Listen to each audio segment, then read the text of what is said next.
If you're a basketball parent navigating recruitment, you're in the right place. Tonight, we are breaking down how two athletes have signed to play Division One basketball at the next level. Not only will they be giving advice, but their parents will be giving advice too. So come on and tune in. What is up? We are back. We are back. It is actually it's just different pod. And y'all been asking for these. We are back with our series where I bring on athletes who have committed or they're signed now, who have signed to play at the next level. And it's time for us to get some advice. We're going to talk through what went into the decision. They're going to give advice to the young hoopers. Parents are going to give advice to other parents who are now navigating this journey. But y'all didn't really come to hear me talk. As I said, we got two signees. E'Niyah Holmes, who is signed to Lamar, and my girl Stella Allison, who is signed to Northwestern State. Before we get started, I need to see some congrats in the chat. Give me some congrats in the chat. As I said, we have Lamar and we have Northwestern State. Y'all are going to hear from them. But let's see what they look like on the court.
Just a little snippet. Without further ado, let's welcome the guests tonight, Stella Allison and E'Niyah Holmes and family. How are y'all feeling today? Oh wait, let me unmute y'all. I forgot I muted y'all. There we go. We good now. Look like both of y'all are in the gym. Yes, ma'am. Man, well, first of all, thank y'all for wanting to hop on, making time inside of your schedule to come educate, to come give some advice. And again, I do these to simply give advice to other parents and athletes, but also to celebrate. I feel like we go through this process of AAU and high school and what decisions to make to get to the final decision of what school we're going to and then make that decision. So congratulations to y'all again. And we gonna kind of start it with that, with recruitment. For players, I'm starting with the players, and I'm gonna start with you, E'Niyah. I want to go back before the offers came, before the calls. What did you think recruitment was supposed to look like? I think I thought it was just like talking to coaches and then like you getting a letter or whatever. But I didn't really know too much about it until it happened. I Yeah. would say Were you it was focused on that process, like trying to figure out when you're gonna get those calls, or what did that look like for you before it actually started happening for you? yeah, I was focused on that process, but I got an offer at a young age, so I didn't really know what that meant. So I Mm-hmm. was just staying in the gym and just continuing to work, really. Makes sense. Stella, what about you? Honestly, for me, it was a little different. I really didn't know, and I was kind of raised in an area where like it wasn't really normal to go like play at the next level. So really anybody that I got to see like playing at the next level, I really didn't know them. Like I Mm. first started like understanding everything about the recruitment and stuff like that, probably my first offer. Like I didn't get my first offer till my junior summer, my sophomore summer. So it was kind of a long road. So just like learning different things and understanding how it all works. Yeah. Now, mom, dad, so Nice dad and Stella's mom, really kind of the same thing for y'all as far as like recruitment. E'Niyah said that she got her first offer at an early age. What grade was that? I believe it was eighth grade. Eighth grade. So she got her offer It eighth was grade. it was a verbal offer. Um, Yep. what did you expect, or what did you think recruitment would look like versus how it actually panned out? As is that the question for me? Uh huh. Yep. So we started playing AAU basketball at a real early age. We Mhm. I guess we played for an organization called BTR for about 8 years, and we played. We used to go to Orlando. We played in the AAU national circuit and stuff like that, and we won that a few times. And so I think for us for recruitment, as soon as we hit about sixth, seventh grade, we were always playing up. We played like Mhm. 2 or 3 grades up. So coaches was present around us 24/7. And so they couldn't really talk to the kids, but um, you know, the recruitment process was interesting. Me being an Mhm. AU coach and a head coach and stuff like that. I kind of knew my way about that. We talked to a lot of coaches and stuff like that, so I think that kind of helped the process a lot and help her understand a little bit more about the recruitment process and stuff like that. That makes sense. Mom, as Stella said, she didn't get her first offer to her sophomore or junior year. What did you know? Did you know anything about the recruitment process, and who helped you through that process? I can honestly say didn't really know a whole lot about the process. Um, it we just kind of learned along the way after you like went on, started talking to coaches, and then you talk to another. You'd see differences between people, and it would make you think more. Just learning as we went along. Coaches were a good help. Just talking to other people. Yeah, yeah. Now, what made you, Anaya? What made you choose Lamar? Um, I would say when I first walked on campus, like it felt really like home to me. And then I love talking to the coach, Coach Alco. She's amazing, Mm-hmm. and the coaching staff. I really fell in love with the coaching staff. They're all really nice and very supportive of what I do, and they always stay consistent and never changed up. So I think that was a big thing for me is them just always being there, always open to talk. And when I came on campus, I liked what I saw. So Mm-hmm. And you had multiple offers. What made you feel Lamar yeah, was the right fit? when I watched their practice and how they got up and down the floor, that's how I wanted to play. And when I was in practice, when I watched the practice when I went on my official visit, her coaching style is a lot like my dad's. Mm-hmm. So some of the drills they did, some of the how they help and rotate on defense, like I'm used to the way she does it. So I think that was good for me. So. I like it. I like it. Stella, what made you choose Northwestern State? I would say whenever I went on my visit, it felt like home. It was a lot. The culture is great. It like really feels like a true family. And you want to go somewhere where you can see yourself being there, being happy. You're gonna see these people every single day of your life. So I feel like those coaches had the best interest in me to be who I can and be like the best person I can be on the court and off the court. Mm-hmm. So yeah. And what made you feel North? Because you had a lot of other offers as well. What made you feel Northwestern State was the right fit?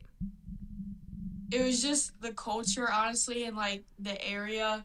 Mm-hmm. Natchitoches is obviously a very small town, and where I'm from a very small town, so Yeah. it really just felt a lot like home. And their coaches, I mean, they just on my visit they welcomed me with open arms. My talk with Coach Nims, like she's great. She's obviously a very tough coach, and I know Mm-hmm. that going there, she's only gonna challenge me every day at practice, make me better, and just make me be the best version of myself I can. Right. Now, how far is Northwestern State from you? It's about 3.5 hours. 3.5 hours. Yeah. Oh, okay, so not that. I don't know why I thought it was further. Not that far. Okay. Um, Dad and I. First of all, I always go by. Just so y'all know, I go by mom and dad. So, just so y'all know. um, but Dad, obviously at the end of the day it's up to the kids, right? The athletes, they're the ones that has to play for the coach. They the ones that's gonna be there. But I always say the parents also got some say so. What made you feel comfortable and confident enough to say Lamar is where I'm sending my baby? Um, Really, when I first talked to Coach Aqua, I mean, she has the style that she does, that how she plays and stuff like that is I like it, a lot, And we Mm-hmm. went up there, we went on campus, and we've been up there before.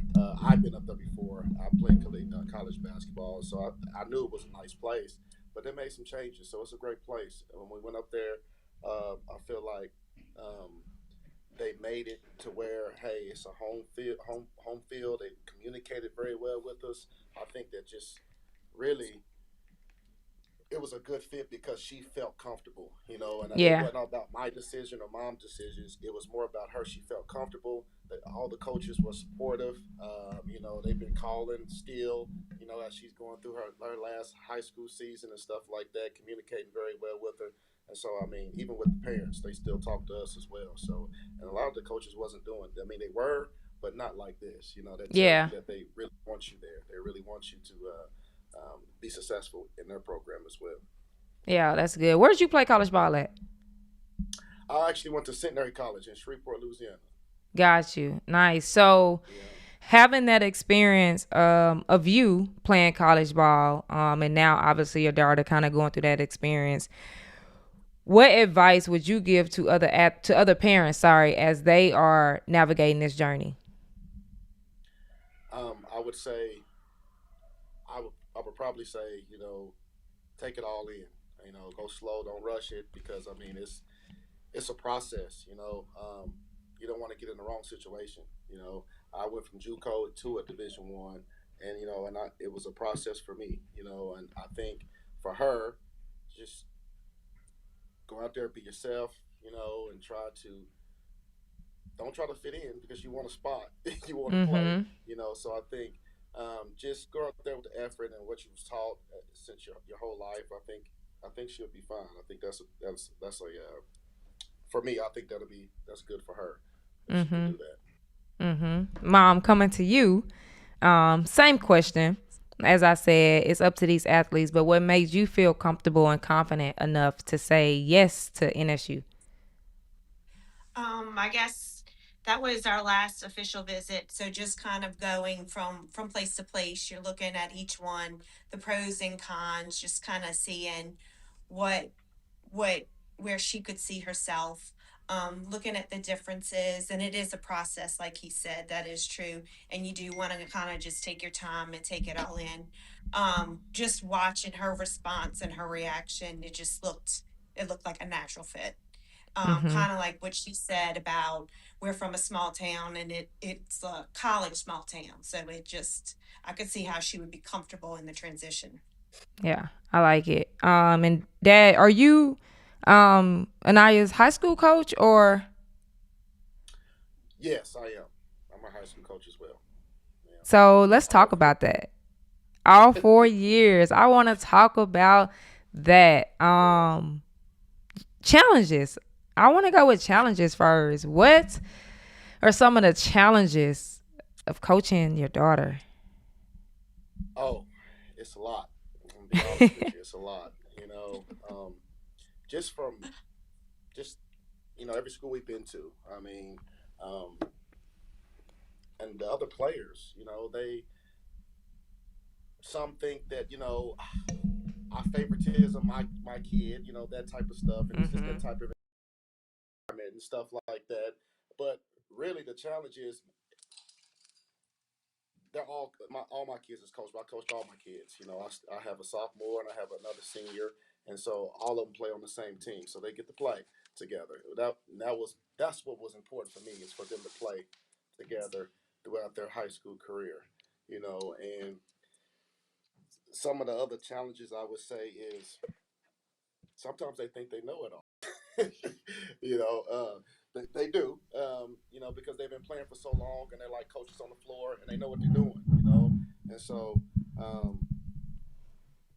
that really the challenges is probably on the outside looking in. Is probably the other side of it, more like as if like what I was talking about earlier about other kids being not jealous, but just more of Mm-hmm. well, why they get to do that? Why they get to do that? But the coach's kids, it's just kind of, Yep. it's kind of, it's hard to go in between because you're like, well, I'm treating y'all the same way, but they are my kids as well. But when they're playing for me, they are a player. Yeah. they're my players. So it's challenging at times with that. But other than that, I think they do well together on the court. I mean, and she plays for me. She's been playing for me for a while. She's being successful with it. So I think her moving on and moving forward and playing for somebody else is just going to grow her game even more. So Mm-hmm. I'm excited for that opportunity for her. This to be able to play for someone else.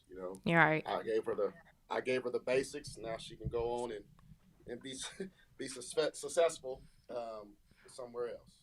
I like it. Now, being a coach, obviously, you have that background. We're in AAU season, or well, I won't say we're in AAU season. We're technically not in AAU season, but people are making decisions right now. I feel like we always in AAU season. We are year round. Yeah. Man, people are making decisions. What questions should parents be asking coaches and directors while trying to choose a team? Um, it's all about you have to have the right fit. If you go to an organization and you're not really playing and you just out there, that's not a good fit for you. You need to go somewhere. It doesn't matter if it's the boom circuit, no circuit, EYBL, Under Armour. It doesn't matter, but you got to find something that can fit you, where you're going to play and you're going to be successful. And you get seen by college coaches where you can display your talent. Mm-hmm. What you can do. There's so many there's so many parents out there that just place a kid on the team, then they get upset, when the kid's not playing. You got to find the right fit for your kid, and it's hard at times. That's why you see a lot of kids jump from team to team because they don't do their research. You got to do your research first, Mm-hmm. especially on the AAU circuit, because coaches will tell you anything, directors will tell you anything, and they get you there, and then they're like, well, I'm sorry, you can't, Mm-hmm. it's all bad from there. So I think do your research, talk to other people, not just that organization that you're going after, but talk to other people, talk to the other coaches. I mean, it's a lot of high school coaches that actually coach AAU as well, So um, I would just say continue to do your research to get the right fit for your kid. Yeah, and I think we talk fit a lot. We talk research a lot. You said you hit on a lot of different things. I actually have a class that I'm doing tomorrow, actually, on how to choose a team, a AAU team, to help parents understand it's not just okay. You go to this tryout, they want you, you sign up, because then you go through this whole cycle of, you know, you thought it was going to be the right team. It wasn't. You got to find another team. You're in a bad situation, especially if it's your last year. Now you're frustrated.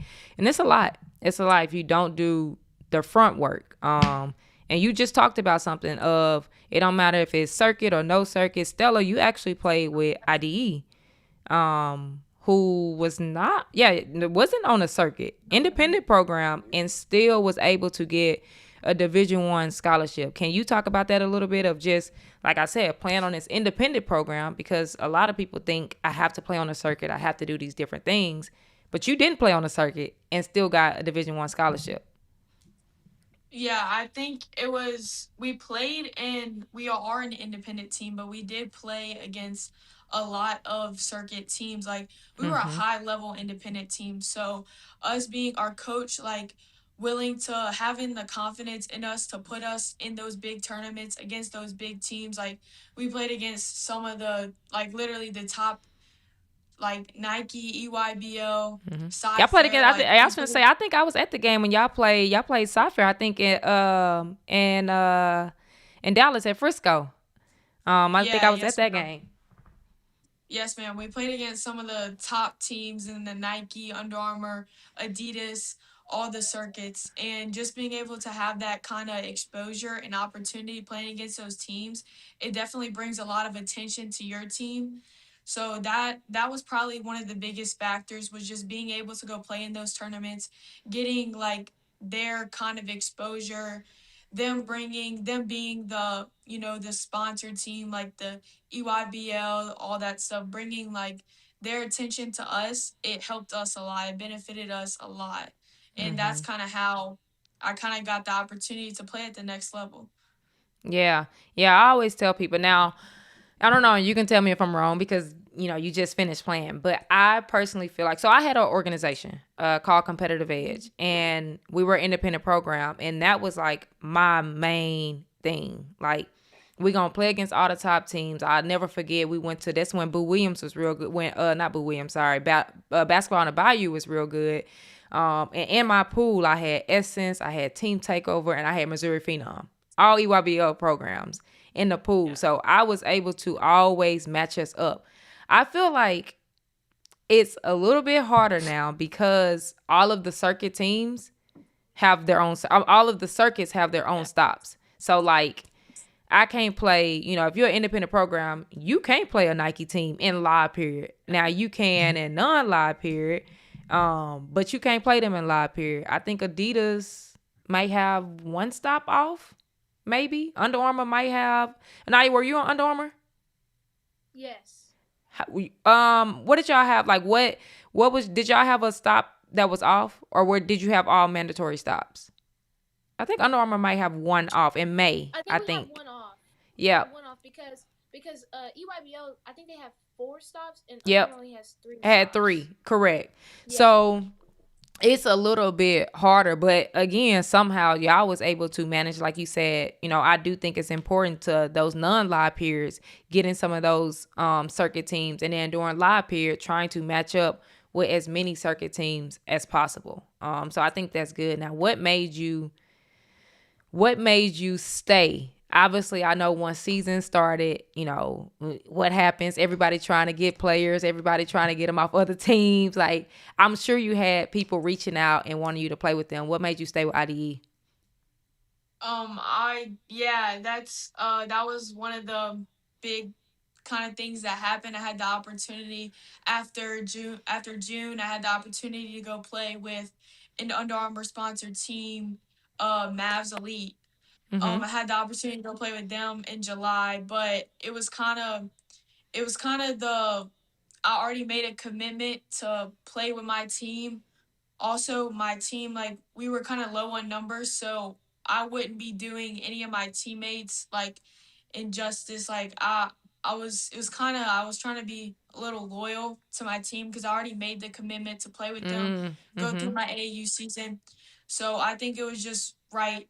It was the right thing to do was to stay and finish it out with my team. Did you have any offers before making that decision?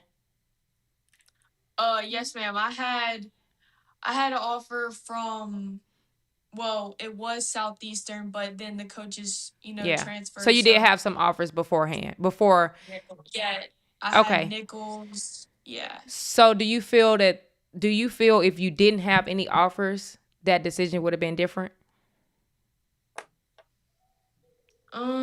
Probably not. Just because it was basically the decision was like based solely on like the loyalty to my team, and like I made the commitment that I would stay, so I had to do the right thing and stay. I love it. Dad and mom. Actually, I'll go mom first.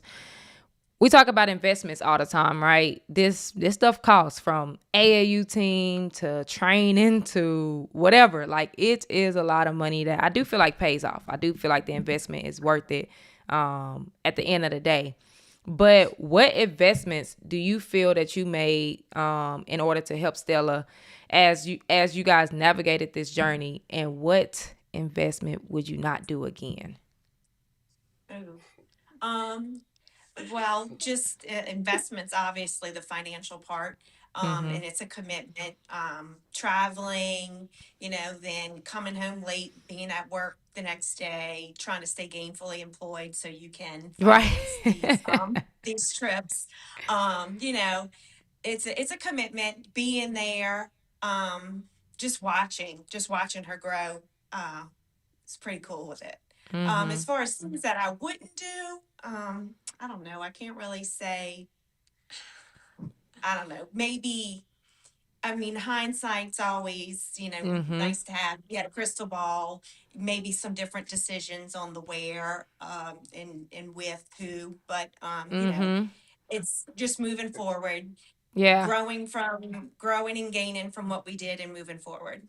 Yeah, no, I like it. And that same question, and the reason I always ask that question because I feel like it's good for parents to hear from parents who have went through a journey and who have done what they trying to accomplish. Like if it's a parent listening to this and they trying to figure out, okay, am I doing too much? Am I doing too much training? Am I not doing enough training?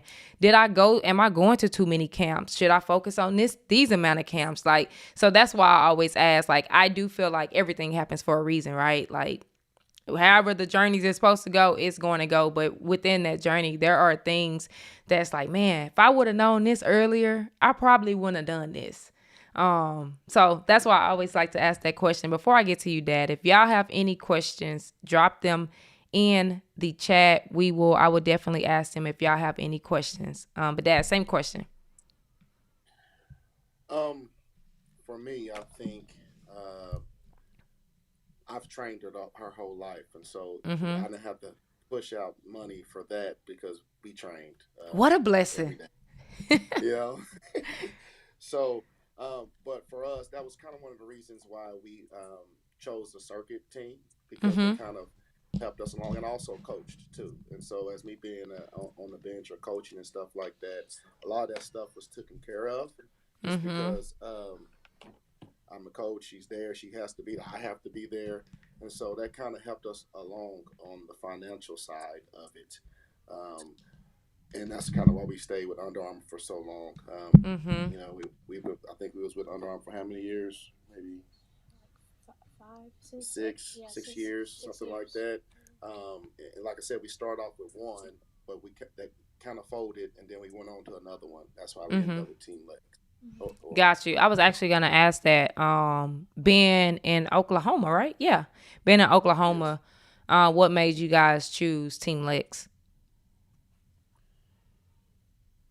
I would say it was because we wanted to play on another Under Armour Mm-hmm. team, and with us being on Team Lex was a good fit because we wanted to go back to the Under Armour circuit, and there wasn't any teams in Oklahoma that had an Under Armour circuit that we had played on before. So That makes sense. That makes sense. What did you guys? And I'm gonna go mom and dad. Mom first. Being with IDE. No, yeah. I'm about to get my letters mixed up. What did you guys? Obviously, it sounds like you liked the program, enjoyed the program. What did you look for in a coach while playing on a team? What made a great coach? I guess it's just you want somebody that is gonna make her better. Yeah. Look at her as the individual on and off the court and take it up another level. Committed, somebody that's committed, has goals, is Mm-hmm. driven.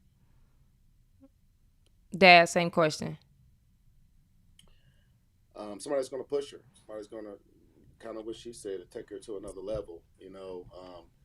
And you know, if it gets tough, you fight a little adversity. I mean, fight through it. I want somebody that's going to challenge her, to get better. Mm-hmm. So I think that's kind of what I looked for.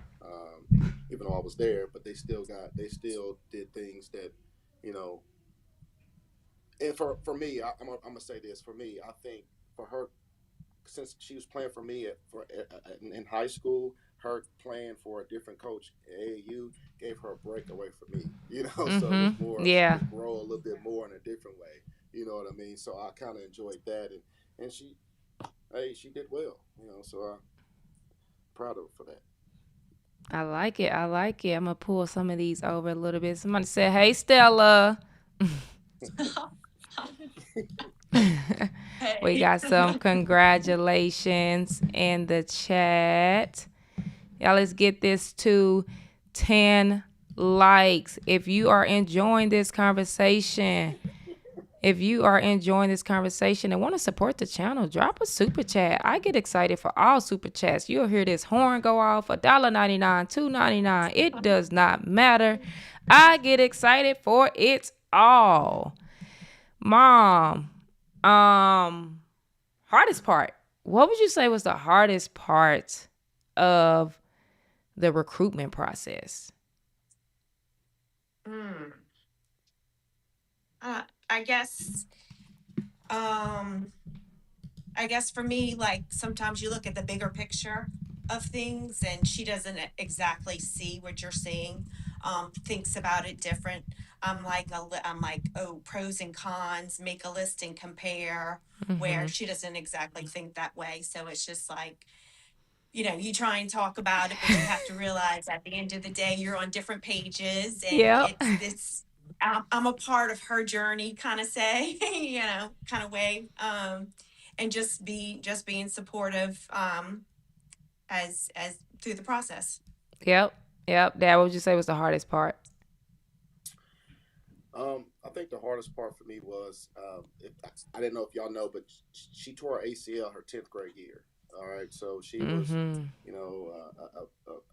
really a Power Four kid. She tore her ACL. She had a lot of offers at the time from Big 12 and a couple of SECs and stuff like that. And so for her getting back after that year, coming back and playing, that was her first summer playing was with Team Lex.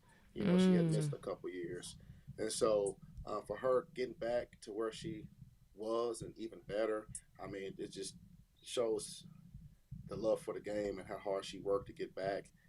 To actually still have a Division I offer. So I think for her that was important. That was hard. It was a hard time for me and her mom.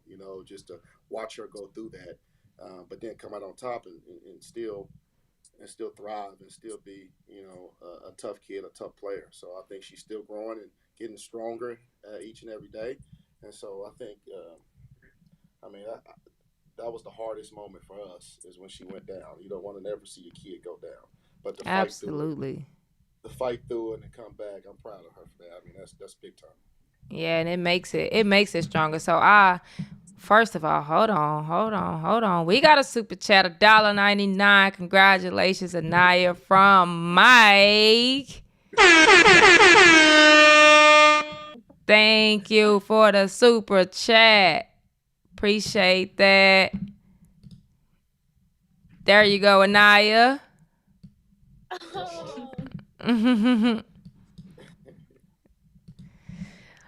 So I tore my ACL. So I know all about ACL. And I tore my ACL my junior year in high school, which is obviously no good time to tear your ACL. But I think your junior year is like the worst time, like going into, because it's your last AAU season.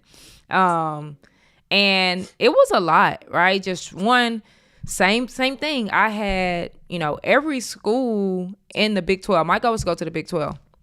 I had every school in the Big 12 recruit me, except for Texas, actually. I had some SECs, and once I tore my ACL, it all went away. It all went away, and we didn't have the luxury of just the transfer portal and things like that. So I was frustrated. I was very frustrated. Honestly, sometimes I wasn't even motivated because I just felt like, dang, like my dream is gone, like just like that, right? And I still had some Division I schools looking at me, but I knew that I could play in the Big 12. My AAU coach at the time, Coach Mudd, told me, he called me Ash Mama. And he was like, Ash Mama, you need to go JUCO. And I was not trying to hear it. Like, I wasn't, because I'm going to be honest. I just was like, I'm too good to go JUCO. I'm not going JUCO. So I was not trying to hear it. And going JUCO was the best decision I could have ever made. And it landed me at Texas. It landed me being able to go to the one school that wasn't even recruiting me at first. I felt like it was like a full circle moment. But during that high school time, it was a lot. Like my family trying to keep it together, trying to keep me together, trying to keep me right, making sure I'm going to appointments. Can y'all just talk about just the ACL journey? I feel like a lot of athletes get injured. A lot of athletes have the ACL tears or, out for a season. Talk about that process. What was it like for you guys as a family? Yeah, let's just talk about that process in general. Go ahead, Naya. So it was a lot when it first happened. When it first happened, like obviously we didn't know what it was, and when I went down, but when I had to do therapy before I went to have surgery, and after just effective just the feeling of you not being able to get up and do what Mm-hmm. you normally do, that was a lot. It really took a toll on me. I think I really just I went to focus into God because Mm-hmm. I think that really growed my relationship with Him because I was really in a bad mental state. It was really bad because I didn't know what to do. I didn't know what my life looked like after this happened. I didn't know if I was going to get through this. It was a lot. But just going to having my family there to take me to physical therapy appointments and going to the doctor, to my orthopedic, and making sure I stay on top of things, they helped me get through it a lot. So I would just say my advice would just to other people who go through Mm-hmm. injuries like that is to just stay the course because you will get there eventually. It's going to take a minute, but you'll get there. Yeah, I love it. I love it. Stella, you mentioned earlier that, did you say, maybe I heard you wrong. Did you say that you got your first offer your junior year? Yes, ma'am. It was over the summer. It was actually at a camp. Oh, and we gonna get to camps in a minute, so that's good. But I want to speak to, because everybody thinks, you gotta get. And E'Niyah actually got an offer early, but everybody thinks that you have to get the offer early, and you, like, if you don't get it in the 8th grade or 9th grade, the world is gonna end. And it's like, at the end of the day, those are cool. Like, I always, it's always an exciting time no matter when you get an offer, but you can't actually make a decision. You can't actually sign in the 8th grade, in the 9th grade, like, you can't. Yeah. So it's just like, it looks good and it is a great moment, but I think a lot of parents and kids kind of get, I guess, like, what's the word I'm looking for? Anxious. Like, or I got to get this offer, instead of just playing their game. Can you just talk about what that looked like for you? You didn't get an offer until your junior year, and it was at a camp that we're going to get to in a minute. But, like, how was your mindset? Like, what did that look like for you? Because your junior year is your last AAU season. Yeah, so it's definitely not like the greatest thing seeing like yourself, all the work that you put in on the court when nobody's watching, Mm-hmm. and seeing it's really easy to compare yourself to others, but that's like if I could tell younger me what to do again if I were to go through that whole process, I would say never compare yourself to others because your journey is never the same as anyone else's. Like God has his ways of working everything out for you, and comparing yourself to others is probably one of the worst things you can do because, you're yourself. Like, you kind of do your own thing. So, going through that whole process of just seeing those people around me, all of the camps, I went to camps whenever I started probably, I was a little later to the whole process. So I didn't play AAU like all my life. I started Mm-hmm. AAU like my 8th grade year, 7th grade Mm-hmm. year, but like that was all independent, small tournaments and things like that. So I never really got the type of exposure. So going to a camp was like my my first like real exposure. So Right. seeing all those kids around me get offers from a camp and like you're not getting an offer, it kind of it makes you doubt your abilities. And so that's kind of what I've learned throughout that whole process was in after I got my first offer, that was like the best feeling in the whole entire world. That was like, it felt like everything has finally paid off, and to for my first offer to be at the Division 1 level, it was a different type of feeling. And so that it at first it's definitely a lot of struggle because you compare yourself to others. But at the end of the day, whenever I got the offer, I wouldn't trade anything for the world, and it was the best feeling ever. I love it. I love it. Who was your first offer, if you mind me asking? It was Southeastern. Whenever the coaches were at Southeastern. So, and I get this a lot. This is why I'm asking this. Like, you know how you just talked about, like, that was your first offer and, like, how you felt. Like, it was amazing, right? A lot of parents talk to me and a lot of players of, like, man, like, sometimes they feel like they're letting that school down if they don't go to the school that gave them the first offer.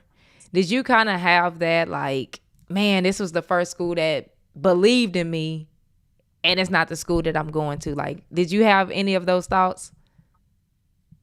Uh, I mean, yeah, a little bit, but it was a little hard because after they made the transfer, after Southeastern made the transfer to McNeese, like their school probably wasn't in the cards for me, so it wasn't like I felt any type of way or anything like that after not like immediately like making up my mind and stuff like that. Yeah. I kind of wanted to just like let everything play out and take my time making my decision because it's a very like big decision of where Mm-hmm. you decide to go in college. So I really just wanted to focus on just letting all the cards lay out and just Mm-hmm. taking my time and really being patient, absorbing like all the offers, all the chances, all the different opportunities and things like that, and just kind of let that all play out. I love it. We got a question over here. I'm gonna go for both of y'all. I'll start with E'Niyah and family first.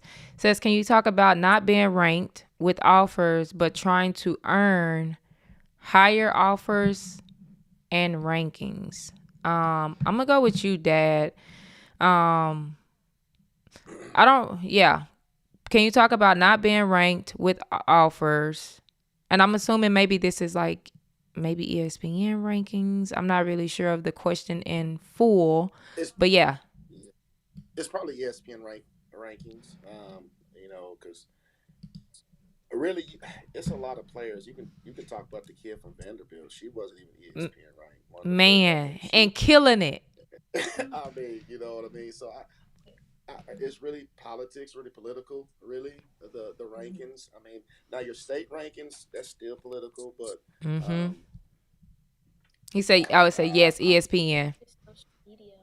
huh? I think it's just like It's just being known on social go media ahead. Mm-hmm. a lot. I think a lot of it comes in play is like being known on social media when you have those followers, when you have the that pub that Yeah, Mm-hmm. it boosts up your ranking, and then I would say going to like some of those big camps when you get invited and stuff like that. yeah. I think that comes to play when you're getting ranked, like being ranked.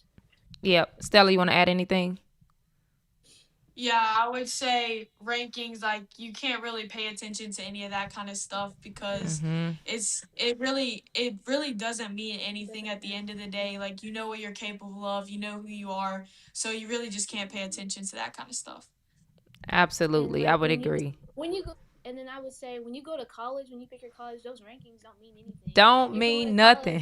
so when you go to college, everybody's the same. So Yep. That you literally just took the words out of my mouth. I always tell people, and like I said, I try not to be like, oh, don't worry about an offer, or, oh, don't worry about a ranking, oh, don't do this. Like those are cool. Like if you get it, cool, but it's just not a focus. Like as you just said, E'Niyah, and I tell these parents all the time, when you go to college, that coach don't care what you was ranked, if you was ranked, when you were ranked. Like it literally doesn't matter. I know McDonald All-Americans who sit the bench at their college, and they were McDonald All-Americans.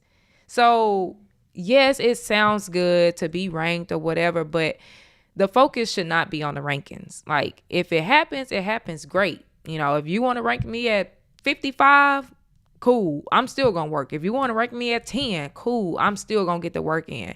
So I don't know if that's an athlete or not asking, but I will always say don't worry about the rankings. Like if that comes, it comes, but really understanding what's your goal. Is it to have the social media pub of I was this or that, or is it to play at the next level? It's plenty of kids who play at the next level who was not ranked by ESPN. Plenty of them. Yeah. So rankings don't matter if you're playing at the next level. I don't know if that's cachet. Somebody said, E'Niyah, can you say, is that cachet? Hey, Cachet.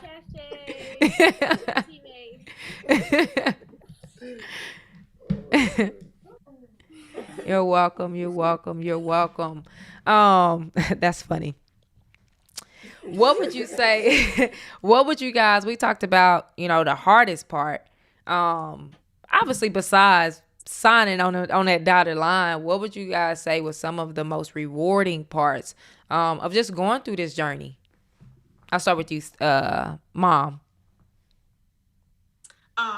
Some of the most rewarding parts, Yes. I guess it's just the experience itself. You start on this journey and you're like, wow, this is like where it comes to life. We've been doing this for how long? So I guess seeing it finally come to like the reality. It's like, oh, it's time to do this, it's time to do that. Finally you see the finish line. Yeah. What about you, Stella? Yeah, I would say just seeing everything, like feeling everything after getting your first offer and then getting more after that. And you kind of start to make notice, and it's just a lot to like sit back and like, wow, like I really have this opportunity. And it definitely is something to sit down and like take in. Yeah, for sure. E'Niyah? The most rewarding part about this, Mm-hmm. right? Okay. I would just say being able to have the opportunity to play at the next level, because a lot of high school players don't even get that opportunity, and just taking it all in, really, and knowing you still get to play the game that you love. I would say. I love it, Dad. Most rewarding part, I'm gonna say, man, I enjoy it. Enjoy the process. Yeah. All the work that you put in. I mean, it pays off. Be able to go to a school.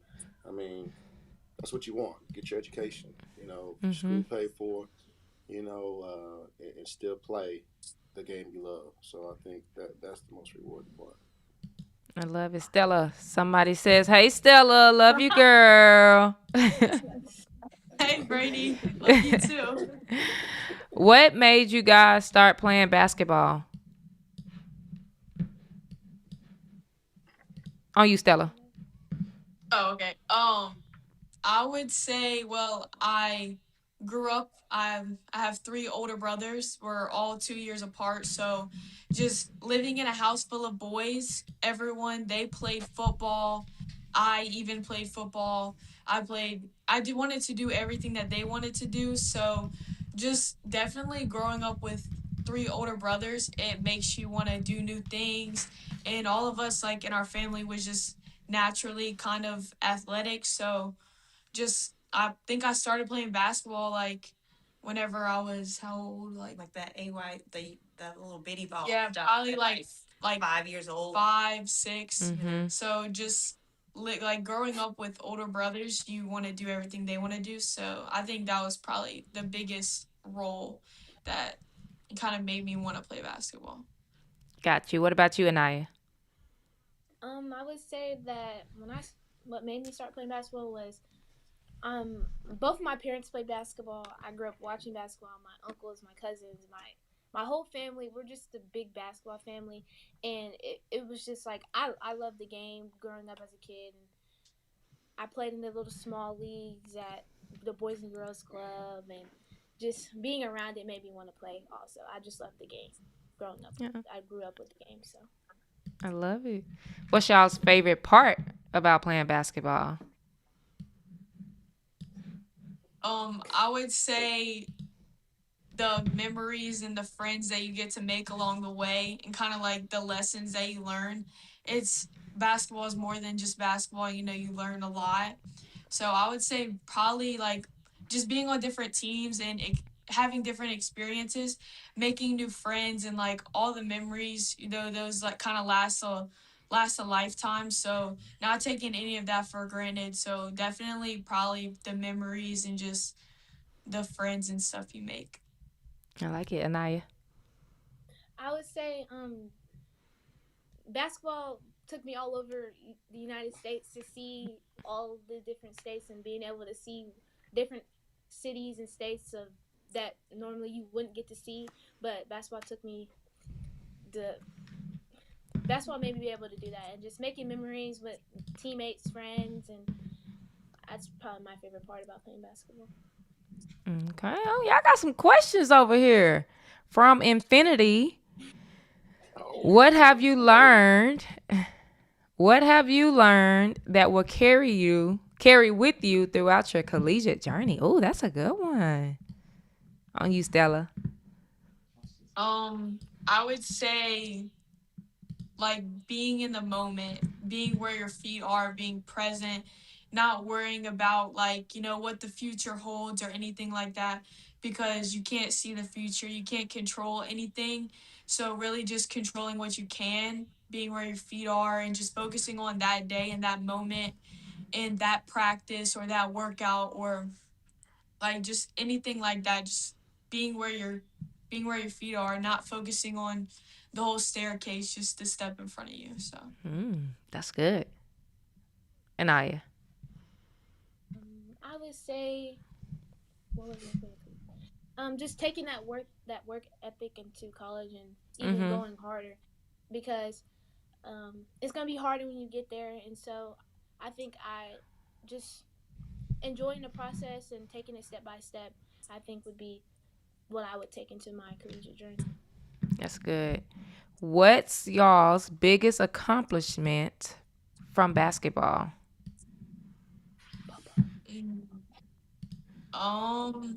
My biggest accomplishment from basketball, I guess high school. This year I just hit 2,000 points. Congratulations. Thank you. I would say that's probably my biggest accomplishment. I like it. What about you, E'Niyah? I think my biggest accomplishment is probably, I would say, making it to the state tournament and then and then hitting my 1K last year. So I think that was my biggest. Congratulations. I love it. I love it. I love it. Dad answered earlier, so Mom, I'm coming to you. What advice would you give to other parents as they navigate this journey? Advice, definitely the do your homework, talk to people, you know, sit back and watch. You see what you see with your eyes, and you know how you feel about that is true. Yeah. That's good. That's good. E'Niyah, what advice would you give to other players as they navigate this journey? I would just say focus on what you can control and don't compare yourself to others. It's your journey. Everyone's journey is different. And to keep putting the work in and just take it step by step. That's what I would tell. I like it. Stella? Yeah, I would definitely say put in the extra work.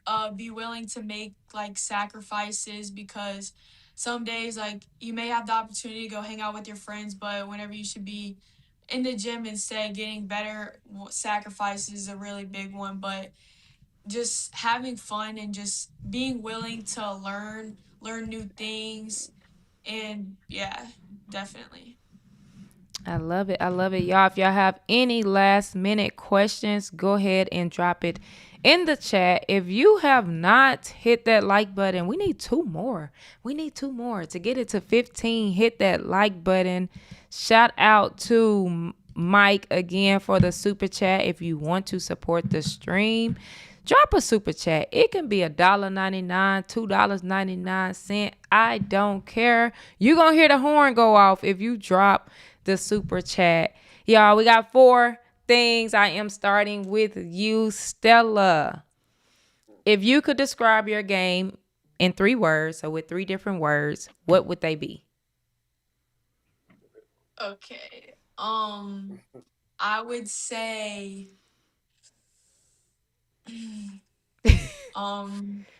shifty. I would say consistent and Passionate. yeah, I would say passionate. Okay. Northwestern State NSU fans can expect you to. Do whatever it takes, do whatever my team needs to win and just be there. If you could send one message to your younger self starting this basketball journey, what would you say? I would say don't focus on what other people have to say about you or what you do. Just focus on yourself and only listen to the people that really matter to you. It's good. Last one. What does being different mean to you? What makes you different? I would say just having your own way of doing things but succeeding in your eyes. So just kind of having your own path but doing what you want and just succeeding in that way. Okay. E'Niyah, you could describe your game with 3 words. What would they be? I would say electric. I'm an unselfish player, and then I would say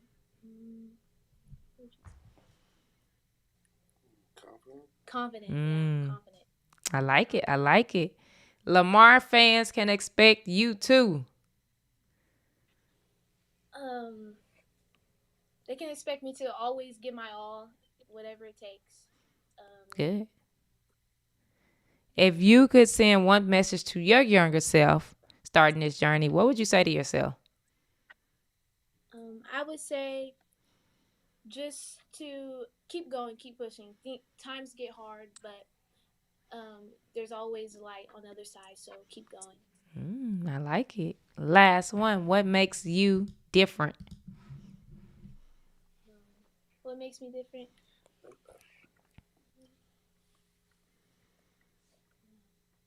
I would say just I would just say my journey of what I had during high school, from tearing my ACL, coming back, being able to still play Division I basketball. I think that's what makes me different, is because I've been through that and I know what it takes. So That's good. That's good. Parents, y'all not off the hook. I got y'all next. Starting with mom. You got 4 things. One thing parents should stop stressing about.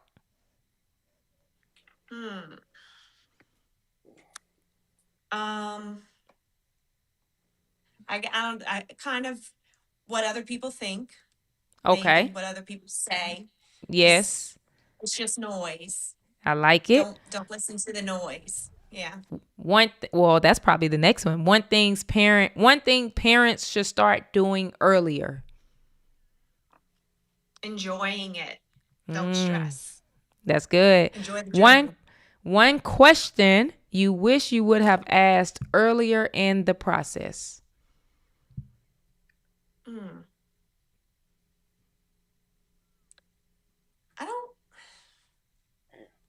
I can't really think of anything. A question I would have asked earlier in the process. I don't really know what to say for that one. Okay. Maybe you don't know what to say on this one too. One question you wish you would have asked before joining an AAU team.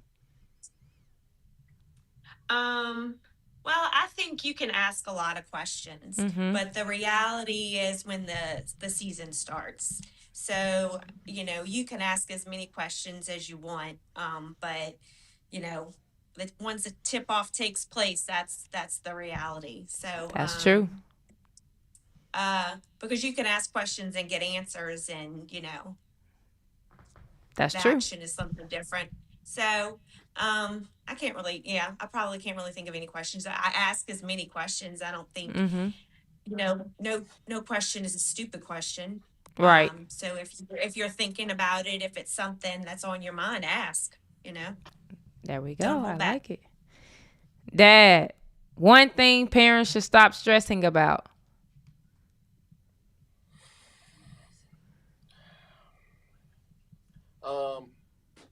One thing parents should stop stressing about is, it you talking about AAU or you just talking about in Mm-hmm. general? In general. Parents should stop stressing about playing time with kids. That's a good one. I'm One a thing. coach, so Yeah. Yeah. One thing parents should start doing earlier.